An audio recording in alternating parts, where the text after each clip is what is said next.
நற்றிணை பாடல். நெய்தல் துயர் நாரை பாடலின் விவரங்கள். திணை நெய்தல்.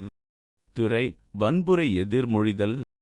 பாடியவர் பெயர் குறிப்பிடப்படவில்லை. பாடப்பட்டவர் தலைமகள்.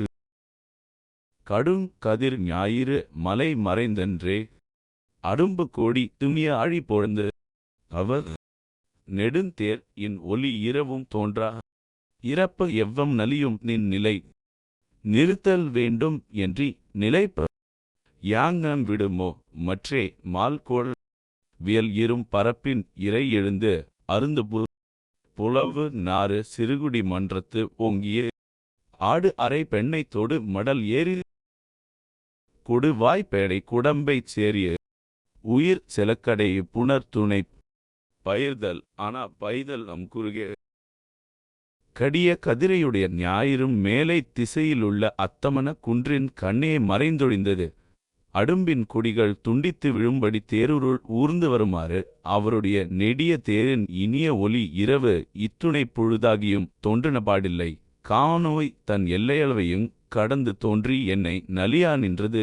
இவை போதாமல் இன்னும் மயக்கம் மீதுறுமாறு துன்பத்தைச் செய்யும் நாரையானது.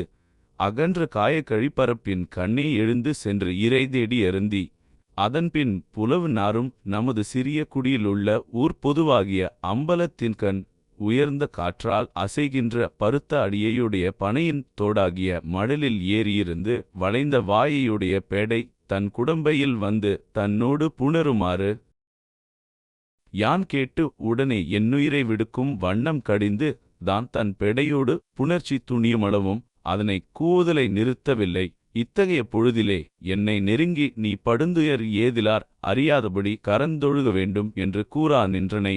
இந்நோய் இனி யான் உயிர்நிலைத்திருக்கும் வண்ணம் எப்படி என்னை விட்டு ஒழியுமோ? நற்றிணைப் பாடல் தலைவியின் பிரிவு துயரை விவரிக்கிறது. கதிரவன் மறைந்தும் காதனின் தேரின் ஒலி கேளாததால் தலைவி காமம் நோயால் வாடுகிறாள்.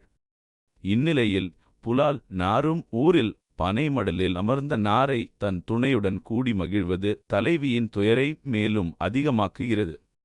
துயரை மறை என்று தோழி கூற, இத்துன்பம் எப்படி என்னை விட்டு விலகும் என்று தலைவி தனது ஆற்றாமையை வெளிப்படுத்துகிறாள். பிரிவு துயரின் உச்சத்தை இப்பாடல் உணர்த்துகிறது.